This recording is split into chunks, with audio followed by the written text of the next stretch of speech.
It is Friday the 15th of May, and welcome to the weekly review of Ben and Aaron's hair, aka the Bart from the Barn weekly review. I'm here with Aaron Sidwell, one of the producers from Bart from the Barn, and we're primarily going to be talking about our hair, of course, but also maybe reviewing this week's, videos that have been made from this amazing series that we're all enjoying. So, Aaron, how are you doing this week? I'm okay. I did a little fade on my hair last week, so I don't know if you can see. It looks amazing. Like, it's such incredible. a pro job. Did you do it yourself?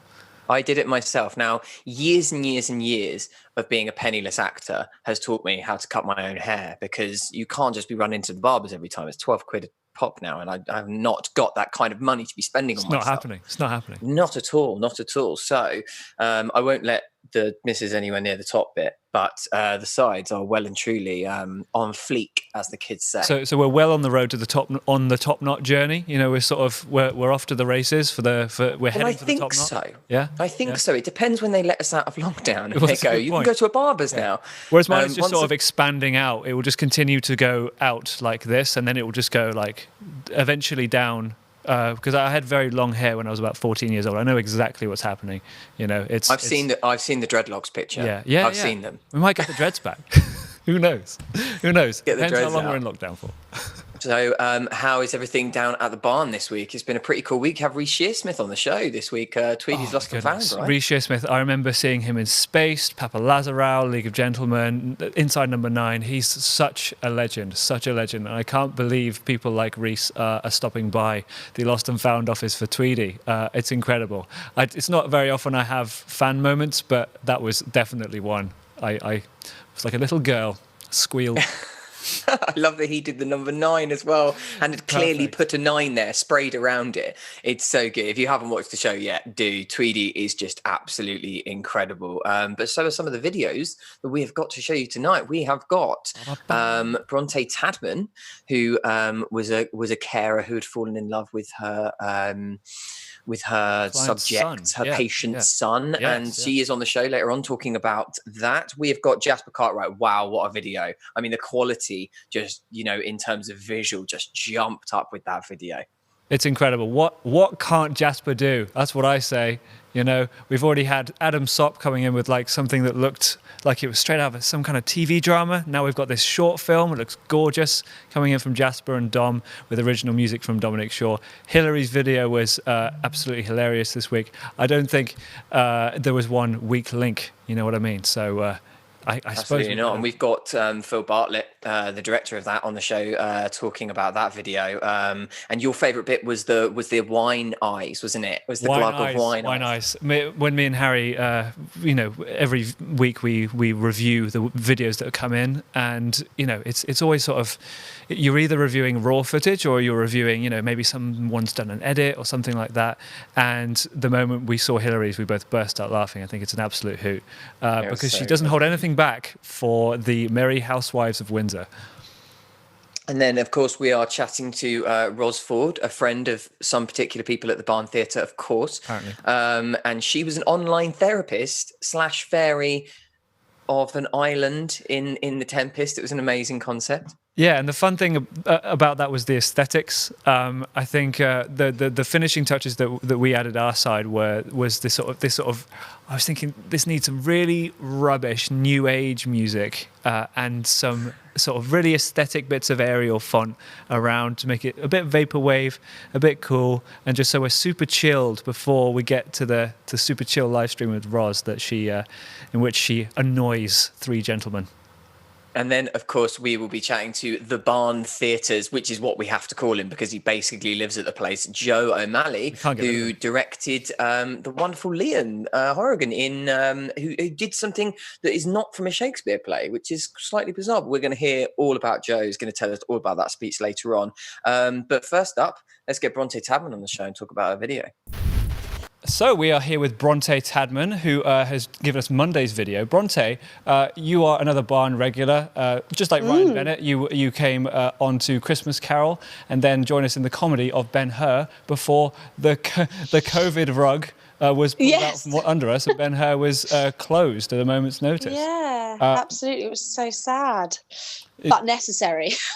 Well, it was necessary, and it was. I suppose it was a shared moment between everyone that was on the ground. Then it was sort of like, okay, I guess this is over, for now. Yeah, it was really interesting, and I feel lucky is not quite the right word, but I guess it was really interesting to really be one of the shows that could notice, ever decreasing audiences, the feeling in the audience, sort of, especially because Ben Hur was so uplifting.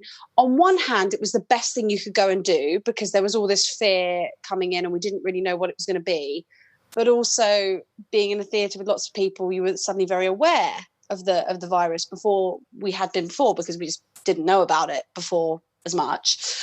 So it was really good. It kind of got a bit eerie towards the end, and I was really conflicted between wanting to make people laugh and give everyone a good night of escapism, but also maybe going, the last night they would have had. Yeah, absolutely. So it was a very, very interesting time in theatre that I certainly have never experienced before, and I don't think the rest of the cast had either. It's very interesting for us. Yeah. I was in a really similar position. I was doing a one-man show about a guy working in Barbara Streisand's shopping mall basement, and I had this Friday night that was just absolutely rammed, just full of laughter, and the difference in 24 hours on Saturday night, it was just. You could just see that people just came into the theatre. They were just like this, and they were so nervous, and it was just it was really, really, really bizarre. Onto your wonderful video though that we got, which wouldn't have happened, of course, if it wasn't for this absolutely terrible thing. You took the lockdown concept, I thought, and really kind of ran with it. And one of the amazing things we're seeing is loads of volunteers and carers. And the merge you kind of found with the text of a carer falling in love with her patient's son, I thought was great. Was that something that you kind of came in knowing that you wanted to do? Was that something that you and the director found together? No, actually, it was I think Jake and I found it together. I kind of brainstormed a few ideas, but I just chose the speech because it's something that I'd seen some people do at drama school really beautifully, and I'd never got round to doing it. And then 6 years later, I'm like, I've got to, do a Shakespeare speech. So I sort of put it on my list of chosen speeches, and I really didn't have a favourite. I was like, I really don't mind which one I get because they're all, great in different ways. And I think it was kind of easy to come to the conclusion in a way because I was like, what are the limitations I have with my house? I can't really leave it. I've got a job at a supermarket. So I was able to get hold of gloves and masks and things like that because I'm working at Waitrose. I'm very lucky to have a couple of days there. But I think it's also something that bringing Shakespeare to me could easily happen if I was stuck. If I was volunteering and, a woman had a fetching son, I could very easily find myself in quite a comedic sort of, oh goodness, oh my Lord, because it's sort of claustrophobic. So it's quite easy to find a reason to sort of burst out into this big confessional speech that she has about love that is really heartwarming, but also really but don't worry about it. I'm not going to do anything about all this love. So, I think, long story short, I sort of came with Jake being like, maybe volunteer work could work. Oh, I come back. Sorry, I went away for a second there. I thought of the concept and he was like, that's great. And then he kind of put the idea of Bridget Jones kind of influence in my head to give a bit of lightness because, we can find lightness at the moment. We must. And so, I went with it like that, which was really nice because it made me sort of approach the speech and the language in a really specific way that I wouldn't have done if it was just sort of the text. It was great fun. I think my favourite thing was that you picked the Choco Leibner to do it Johnny Bourne, who's done one of these videos for us, who's my best mate. He was in the cast of 39 Steps. Me and him, I always say I did this show in Germany for 6 months and just hated my life for like 6 months. I was in Germany. But I always say that I got 2 things from Germany, and it was him and Choco Leibniz. So I was really thrilled to see that they were your biscuit of choice in this video. Oh yeah, the chocolate to biscuit ratio is something that very few brands get right, and Leibniz, I'm so glad you said Leibniz, because I have never known how to pronounce that biscuit. Now I know. I've really learned something. They're perfection, because they don't scrimp on any chocolate. So it had to be those. They are absolutely incredible. I can't have them in the house because they're too much. So we're gonna go and watch this video now, and everyone can see the Choco Leibniz fun that is Helena in All's Well That Ends Well.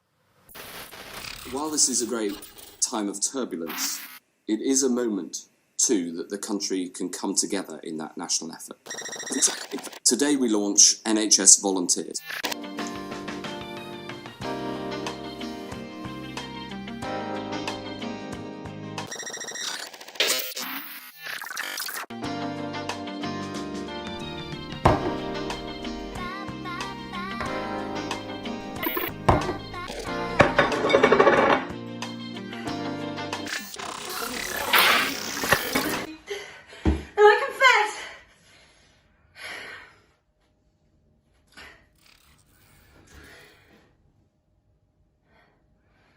Then I confess. Here, on my knee before high heaven, and you, that before you and next unto high heaven, I love your son.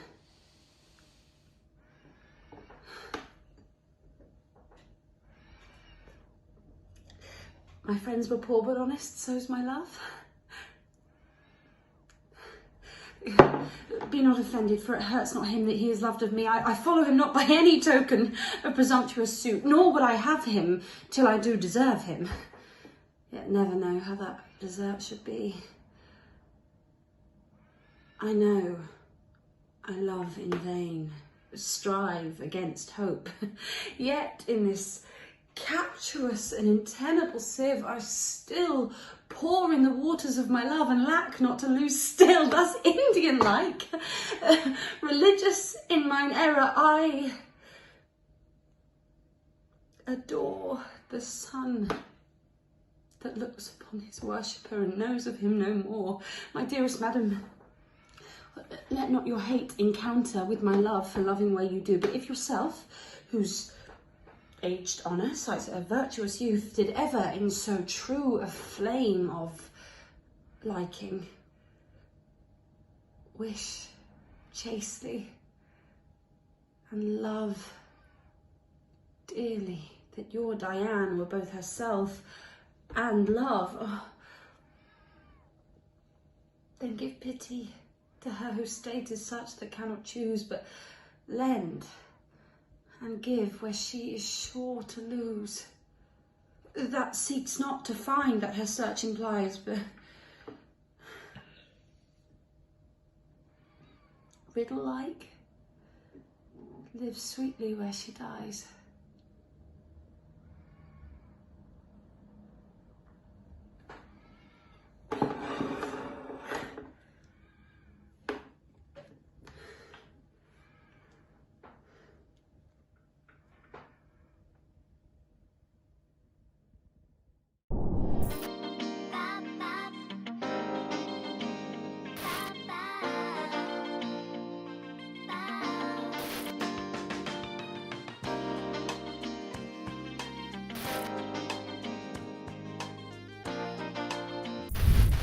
Ladies and gentlemen, Jasper Cartwright, how are you, mate?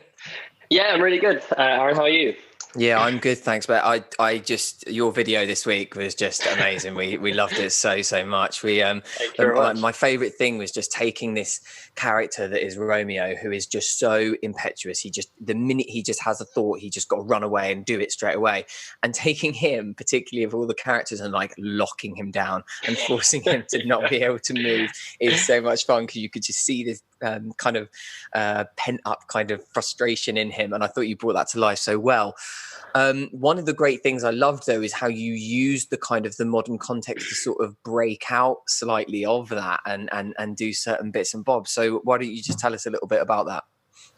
Yeah, I think it's interesting you say about like sort of that impetuous nature of Romeo. I think that's one of the things that we, me and Dom, the director, talked about really early on was like, what would happen to this guy if he was locked, like in lockdown, like on his own?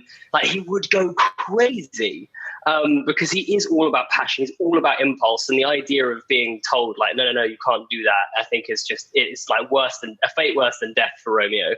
And so we just really wanted to play into that. And then it just sort of really happened to fit. And the more we looked at sort of, especially that sort of opening but soft line of just like being like, I can't take this anymore, as opposed to a sort of an exclamation, it just seemed to really fit. And so we really enjoyed playing around with that. And then what was so nice about it is it really gave us a contrast to find like a stillness and a real moment of like weight to Romeo as a character, which, you know, I've played the part before. And that was the thing I really enjoyed about it, is that when Romeo does sit still for a second, he finds such depth and beauty.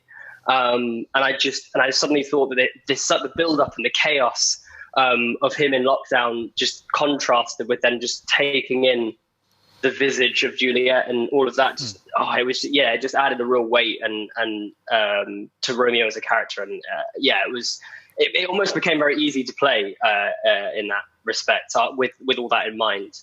And a total credit to Dom, the director, because he just kept on pushing that. And like every time I sent him something, he was like, no, let's go further with it. And until eventually he made the music, like, so all the music throughout the video is all Dom's. He made these amazing drums, and as soon as I got that track, I was like, "Oh, okay, this is what it is. This is what it has to be," you know, because it just all worked. So, yeah, total credit to Dom in that respect as well. And Jasper, this is possibly one of the best looking episodes, one of the best cinematographed episodes of Bar from the Barn that we've seen so far. What I'm loving is with the series in general is the range. You know, it could be a selfie or it could be a full-fledged short film. What's it like? I mean, you're a filmmaker and an actor. Do those paths often cross for you? Is it cool for you to bring them together? Yeah, I think this is probably actually the first time that I've enjoyed doing both at the same time. Normally, I very much like if I'm directing something or making something, I hate acting in it because it's so difficult to like know what you're doing, and I'm always in my head as a director thinking, right, okay, I've got to be there, and I've got to get that shot. And so I'm never actually in the moment. I'm never living it and enjoying it as an actor. So, but with this time, my amazing partner Jade did all the camera work that you see in it, and she was phenomenal. And I remember as soon as we got like 2 takes in, and I watched them back, I was like, cool, I don't have to worry. This is going to look great, you know? So she really gave me a lot of confidence, so I could just sit back and just enjoy the acting and kind of get into it. So, yeah, we had a lot of thought about it and how I really kind of planned it out, and then just played as well. You know, that was the nicest thing for me. Being in lockdown, it's been maddening because my creative side is just, you know, shoved to the wayside at the moment because I'm not creating. You know, I should be in rehearsals for a show at the moment, which has been cancelled, which is obviously a shame. So it was just so nice to actually get to play again. So yeah, I think as a filmmaker, getting to play around with something like this and having the creative freedom that the sort of Aaron and Hal and the Barn gave us was just like, yeah, it was just a dream. Yeah. Well, I think we've teased the audience enough with talking about this video. I think we've got to check it out. This is Jasper playing Romeo. Oh, he jests at scars that never felt a wound.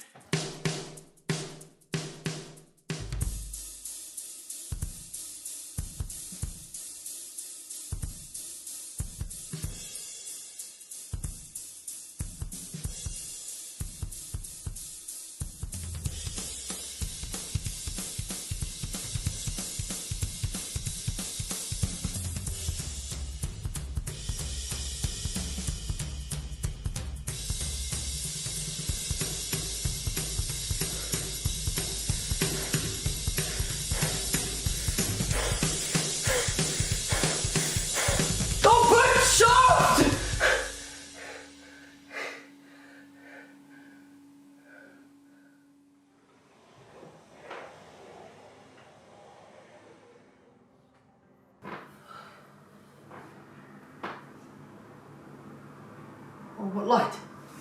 Through yonder window breaks. It is the east. And Juliet is the sun. Arise, fair sun, and kill the envious moon, who is already sick and pale with grief that thou her maid art far more fair than she. Be not her maid, since she is envious. Her vestal livery is but sick and green, and none but fools do wear it. Cast it off. It is my lady. Oh, it is my love. All that she knew she were.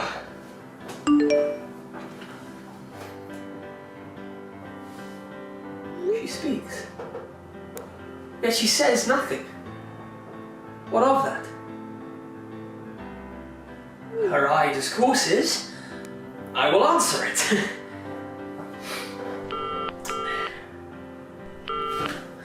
I am too bold. It's not to me she speaks. Two of the fairest stars in all the heaven having some business to entreat her eyes to twinkle in their spheres till they return. What if her eyes were there? They in her head? The brightness of her cheek would shame those stars as daylight doth a lamp. Her eye in heaven would through the airy region stream so bright that birds would sing and think it were not night.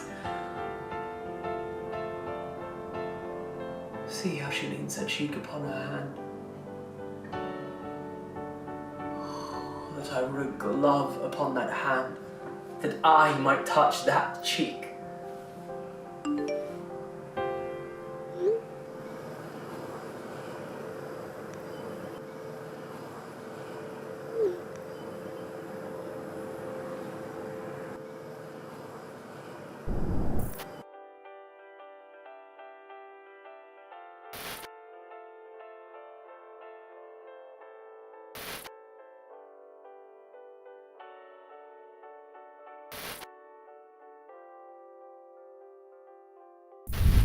So we are here with Phil Bartlett, who directed Wednesday's episode with Hilary Harwood. Phil, my question for you is, Merry Wives of Windsor, maybe one of the harder plays to fit in a lockdown scenario. How did you guys figure it out? Yeah, I think it's a lesser known Shakespeare play, probably in terms of how many productions of it happen. I'd studied it before and seen it at the Globe once before. We talked a lot about... It's not the most dramatic scene necessarily in terms of like she receives this letter.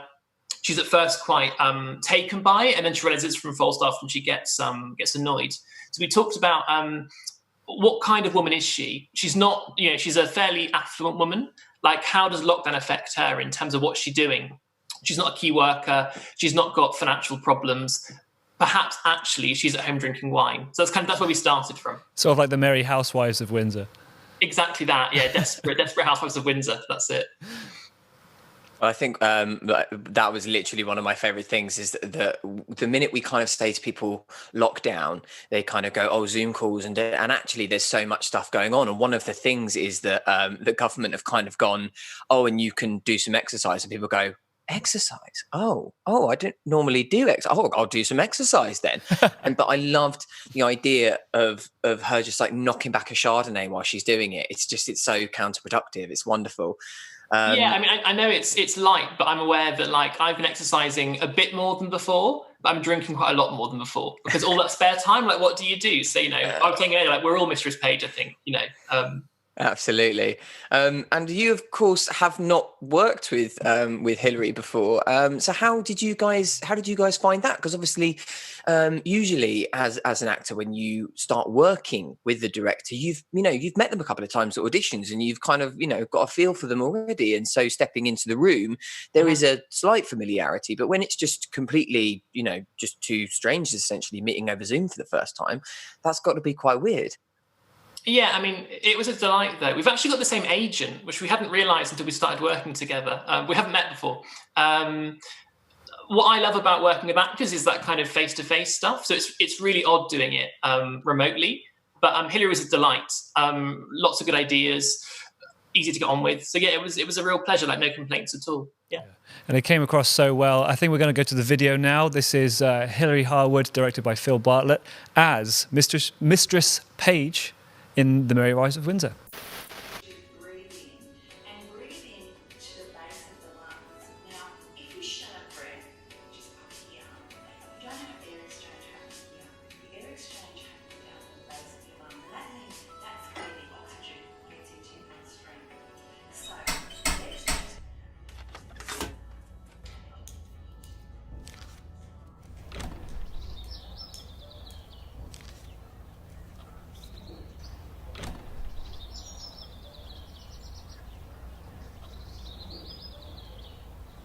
What? Have I escaped love letters in the holiday time of my beauty? And am I now subject for them? Let me see. Oh.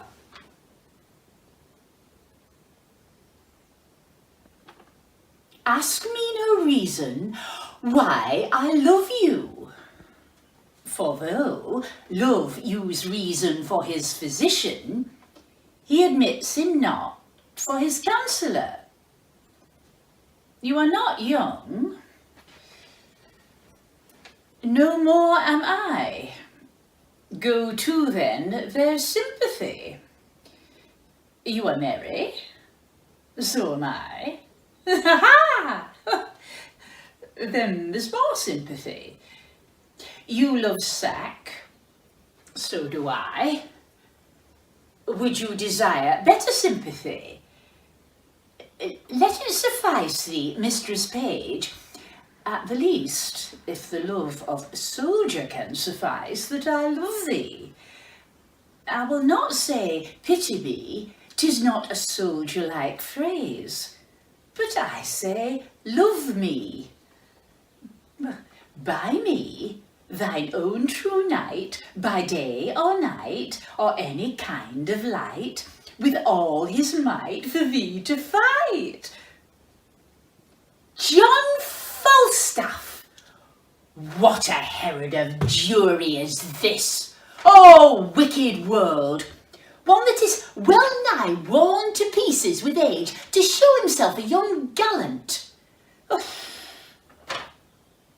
What an unweighed behaviour hath this Flemish drunkard picked, with the devil's name, out of my conversation, that he dare in this manner assay me? What should I say to him? I was then frugal of my mirth. Heaven forgive me. I'll exhibit a bill in the Parliament for the putting down of men. How shall I be revenged on him?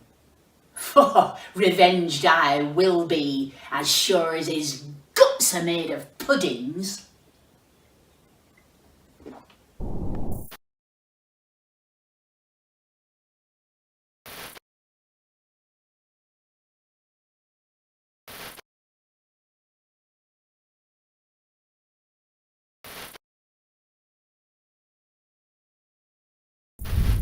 Ros, our online therapy fairy, welcome. Hello, namaste. Hi.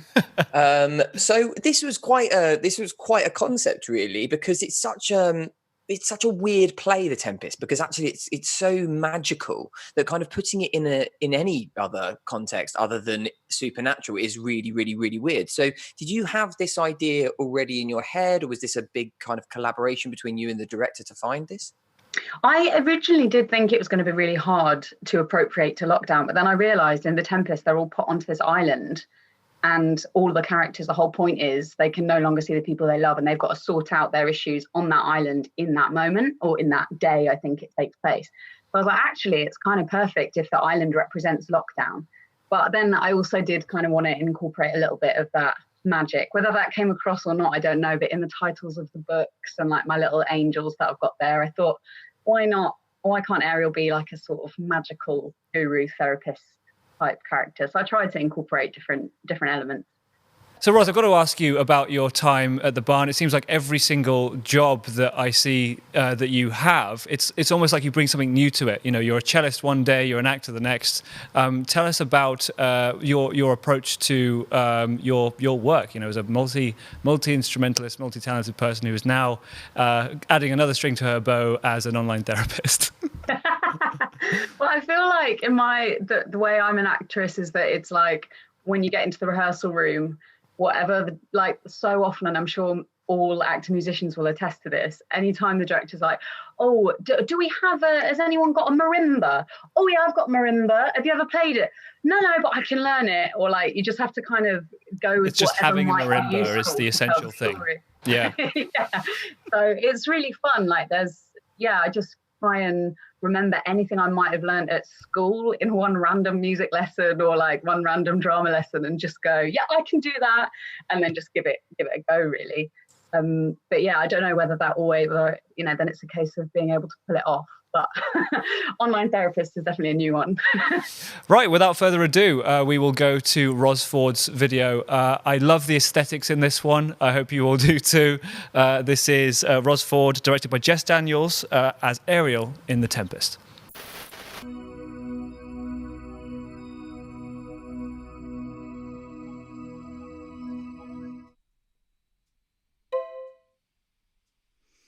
Now you are three men of sin, whom destiny, that hath to instrument this lower world and what is in't, the never surfeited sea hath caused to belch up you, and here, on this island, where no man doth inhabit, you mongst men being most unfit to live,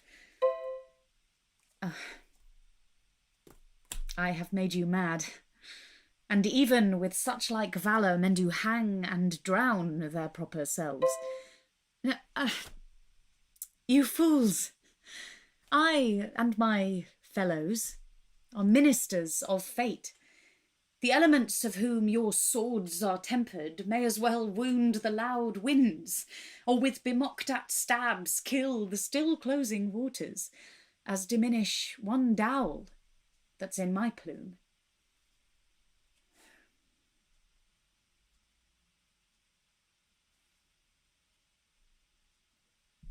My fellow ministers are like invulnerable. If you could hurt, your swords are now too massy and will not be uplifted.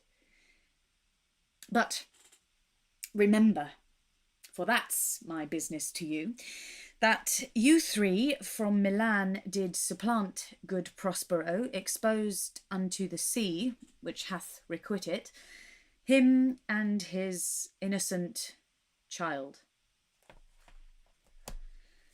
For which foul deed the powers, delaying, not forgetting, have incensed the seas and shores, yea, all the creatures against your peace. Thee of thy son, Alonso, they have bereft, and do pronounce by me lingering perdition, worse than any death can be at once, shall step by step attend you and your ways, whose wraths to guard you from, which here in this most desolate isle else falls upon your heads, is nothing but a heart's sorrow and a clear life ensuing.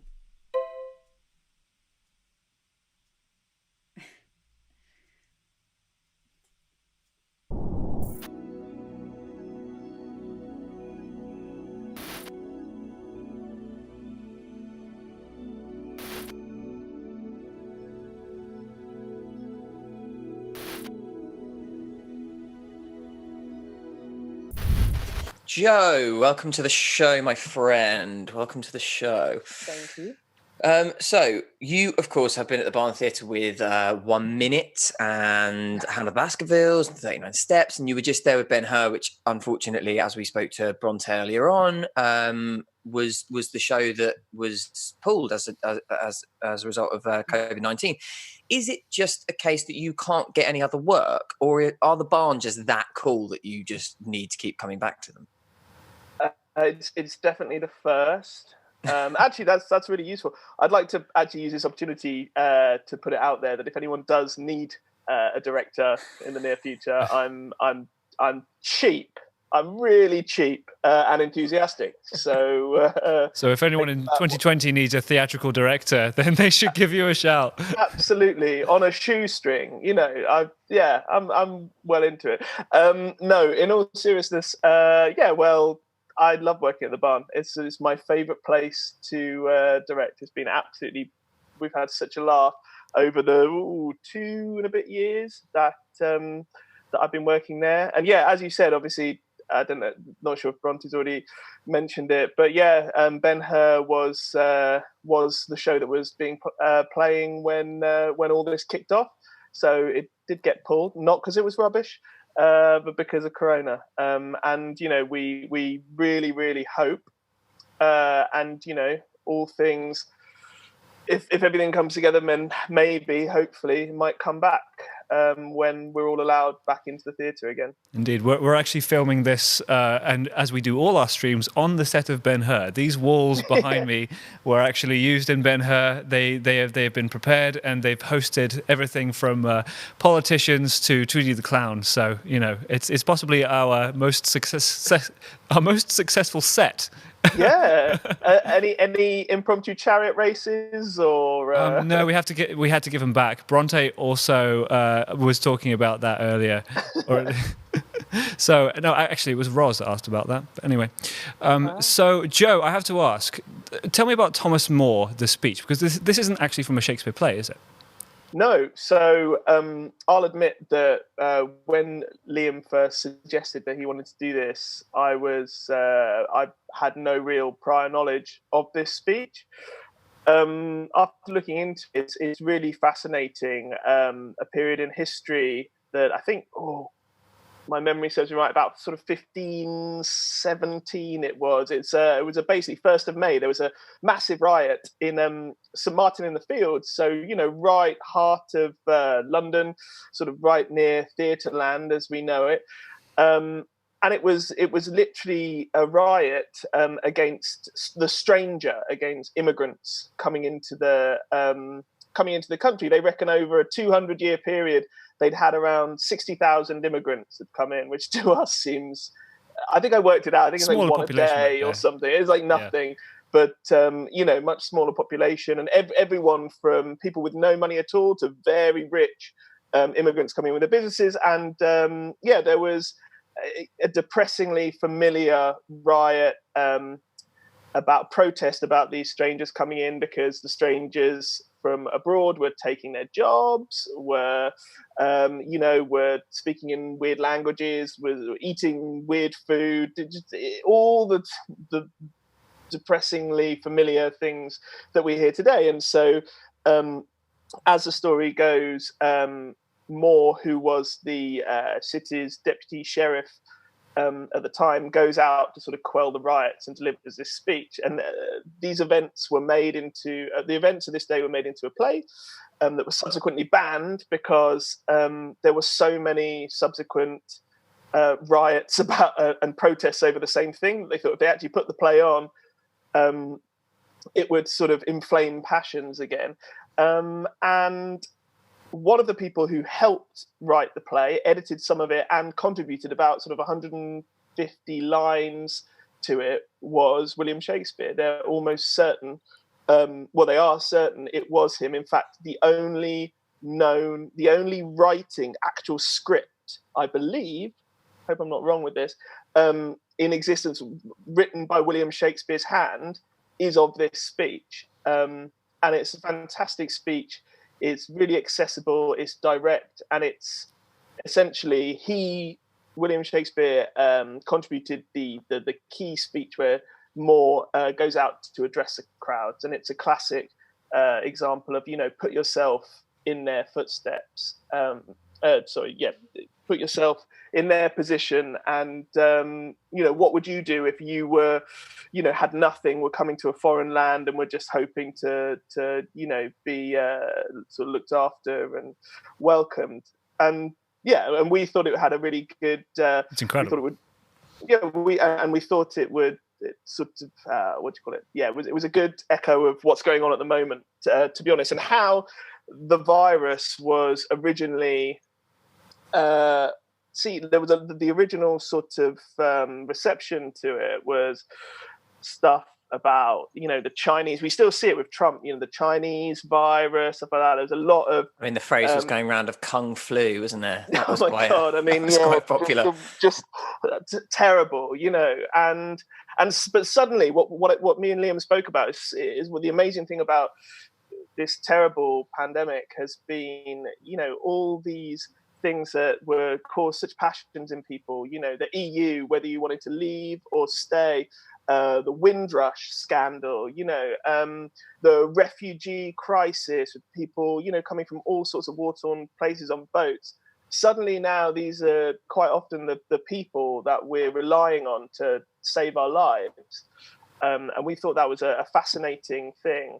And it just works so well with this speech that, Joe, you've been a huge asset to us here with Bar from the Barn, and I speak with insider knowledge when I say that your next video is an absolute doozy, so I cannot wait for that. Now, before we leave you tonight with Liam's video of Sir Thomas More, we just want to remind you that we will be back next Friday at 9 p.m. Keep tuning in. And also on this channel, we have Tweedy's Lost and Found every Wednesday at 12 p.m. with this week Ben's personal comic hero, Mr. Reece Shearsmith. We then have Cool Conversations every Thursday at 6 p.m. And of course, you can still tune in to Bar from the Barn every weekday at 5 p.m. We are coming at you. Do not miss out. There's so much going on this channel. So thanks. That's all for this week. So we leave you now with Sir Thomas More.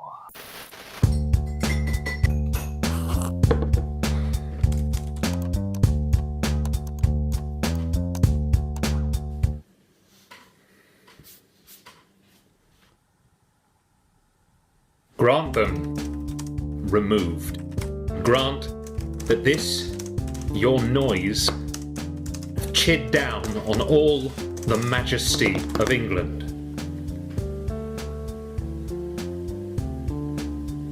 Imagine that you see the wretched strangers, their babes at their backs and their luggage, plodding to the ports and coasts for transportation, and that you sit